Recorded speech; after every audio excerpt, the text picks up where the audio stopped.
Do início da pandemia até hoje, cientistas e estudiosos, eles alertavam amplamente sobre os problemas respiratórios causados exatamente pelo vírus.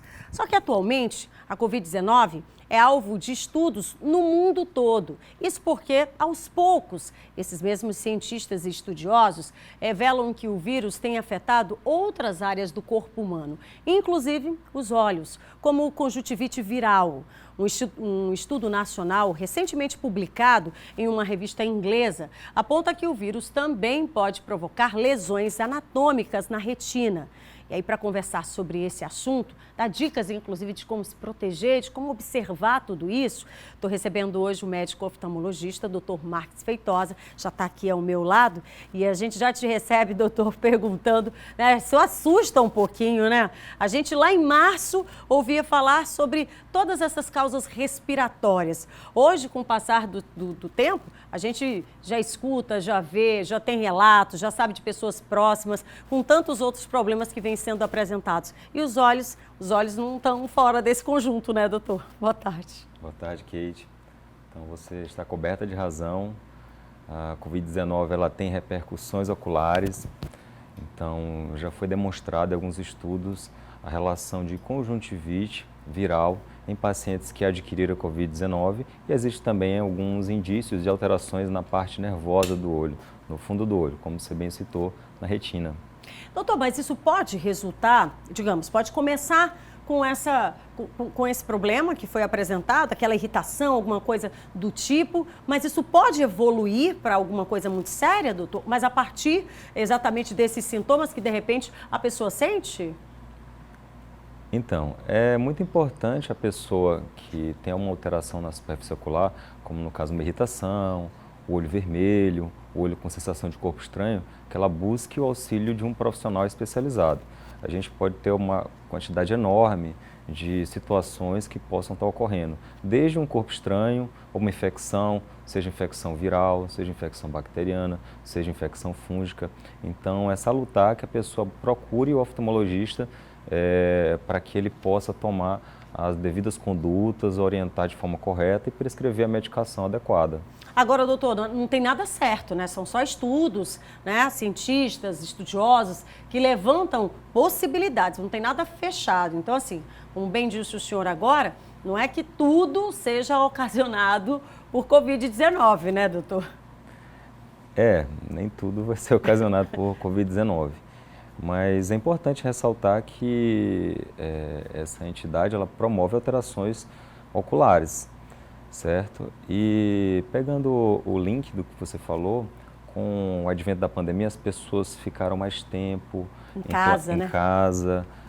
Restritas ao ambiente familiar e, consequentemente, a quantidade de uso, o tempo de uso de aparelhos eletrônicos, seja o smartphone, seja o notebook, seja o tablet, aumentou exponencialmente.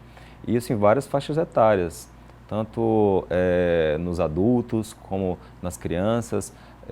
As crianças passaram a ter as aulas online, os adultos passaram a fazer o trabalho homework, além de também usar para lazer, diversão, visto que a gente tinha essa dificuldade de sair do lar, né, da casa. E a gente percebe, doutor, uma observação pertinente sua, porque a gente tem números, inclusive, que apontam um aumento de problemas relacionados à visão exatamente por isso, né? A pandemia, que deixou as pessoas um pouco mais em casa, também ocasionou outros problemas, exatamente esse convívio e essa, digamos, esse tempo a mais destinado à criançada, aos adolescentes, para esse uso do celular. Isso é um perigo, né? Tudo em demasia pode dar problema. O uso do celular não fica fora dessa situação. A tecnologia ela veio para ficar, então ela está inserida no nosso dia a dia, no cotidiano. Porém, a gente tem que ter alguns cuidados, não usar de forma exagerada, excessiva. Existem também, Kate, alguns tipos de tecnologias que visam bloquear a radiação que sai dos aparelhos eletrônicos. Os aparelhos eletrônicos eles emitem uma radiação, que é a luz azul violeta. Ela é danosa para a visão. Está associada a desconforto, a perda de atenção, a alterações na superfície ocular, bem como a longo prazo problemas um pouco mais graves. Tem muita gente que fica naquela dúvida, né, doutor? Ai, quando eu devo ir ao médico? Quando eu devo ir visitar um especialista? Será que é só quando eu sentir uma dificuldade nos olhos? Ai, tive uma irritação, meus olhos não param de ficar vermelhos, estou incomodada. Bom, é nesse momento? Costuma ser o que as pessoas faziam até determinado tempo. Hoje em dia, essa postura ela tem mudado. Ai, que bom. Que bom. As pessoas passaram a fazer consultas de rotina, no sentido de prevenção. Muitas das vezes a pessoa tem um problema ocular e ela não relaciona, certo, com o que ela sente. E quando vai no consultório, a gente acaba orientando a pessoa a respeito de uso de uma correção, a respeito de uso de colírios, alguns tipos de orientações relacionadas ao cuidado com a superfície dos olhos, e as pessoas melhoram de forma considerável. E às vezes voltam no consultório e dizem, poxa doutor, eu não sabia que isso era ocasionado pelos meus olhos, por esse problema que você falou que eu tinha. Então é bem importante.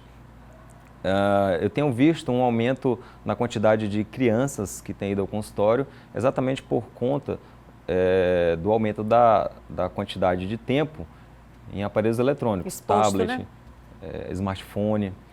E às vezes pequenos graus que não estão corrigidos já fazem uma diferença impactante, uma diferença significativa no rendimento, na atenção. Então vale a pena fazer a consulta de rotina, tá? E isso vale para todas as faixas etárias. Sim. Às vezes a pessoa diz, eu não tenho nada, mas quando a gente vai fazer o exame oftalmológico, detectamos uma suspeita de glaucoma, que é assintomática até a doença estar bem evoluída. Nossa.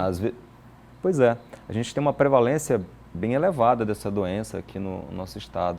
Então é importante fazer esse caráter preventivo. E como é que a pessoa vai descobrir?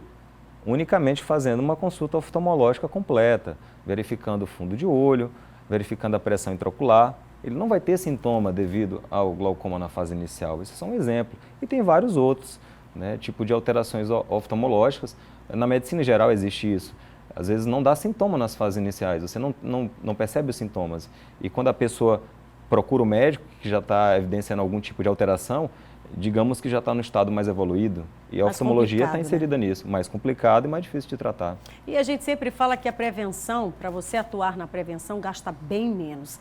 Agora, doutor, para quem está em casa, e ainda a gente sabe que esse assunto chama a atenção exatamente quando você fala de Covid-19, de sintomas e do que pode causar, de repente, né, depois, né, o pós para as pessoas. O senhor falava ainda há pouco sobre colírios e essas receitinhas eu vou colocar agora para o senhor. Tem muita gente que faz receitas, né, caseiras, busca na internet, no Google, formas de poder, então, curar determinados sintomas que aparecem ali, né, de incômodo na vista, na visão. Completamente errado, né? É uma prática que normalmente gera problemas. O que você imaginar, eu já escutei relatos de paciente colocando. Por exemplo, nos doutor, olhos. Curiosidades aqui. Leite de peito, Meu borra Deus. de café. No olho. No olho, um mexido de ervas, tudo você imaginar. Nossa. Então, assim, é complicado você usar uma solução dessa que tem uma natureza completamente distinta da lágrima para tratar algum problema na superfície dos olhos. Meu Deus, que risco. Os colírios lubrificantes, normalmente, eles tendem a imitar o que a gente tem na superfície ocular, certo? De forma natural. Eles tentam copiar, por assim dizer, a lágrima, certo? Sim. E aí tem as variações entre os colírios. Então, quando a pessoa usa um produto como esse, a chance dele ter uma lesão, uma alteração é muito maior do que de benefício. Nossa. Certo? Uma dica seria, tá com o olho irritado? Se porventura for uma substância irritativa ou um corpo estranho, lavar aquela com água corrente é uma medida interessante. Sim. Certo? Com água, gente. Com água corrente. Mas colocar esse tipo de receita caseira, né? Essas soluções, Pelo amor de né? Deus, cancela, não gente. vale a pena. Isso aí vai gerar um problema que às vezes ainda maior, né? ainda maior. Muito bem, olha, são 12 horas e 58 minutos. Doutor Marques, infelizmente, em razão do tempo, a gente vai precisar concluir, mas estão me perguntando aqui no ponto. Tem outra situação interessante, é a mulherada com relação à maquiagem, doutor. Como fazer isso sem prejudicar os olhos? Aí tem a história do rímel, tem a história do lápis, e é tanta coisa neste olho. Olha, isso que você falou realmente vai atrapalhar um pouco a formação da lágrima. Tanto o rímel quanto o lápis de olho, eles ficam na borda palpebral, onde a gente vai ter um componente muito importante da lágrima. A gordura da lágrima é formada ali, por umas glândulas que temos embaixo da pele, na região palpebral. Quando você coloca qualquer tipo de tintura, seja o rímel, seja o lápis de olho, você possivelmente vai estar obstruindo o orifício dessas glândulas e pode gerar uma infecção bacteriana, uma inflamação, que aí tem aquelas alterações, que vem a pálpebra inchada. Como também você pode irritar o olho de forma primária. Aquele próprio produto, certo? Pode cair na superfície ocular e vai ficar irritando. Então, assim, se for invariável, se for extremamente necessário usar a maquiagem, seja para o trabalho, seja para um evento, que use, mas que também se proceda à higienização logo após o evento, logo após o trabalho. Ou seja, retirar. Retirar. E existem medicações específicas para fazer isso, existe também uma receita caseira.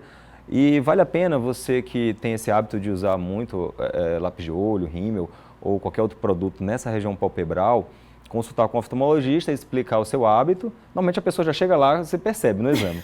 Mas fale da sua rotina para que ele possa lhe orientar da melhor forma. Muito bem, gente.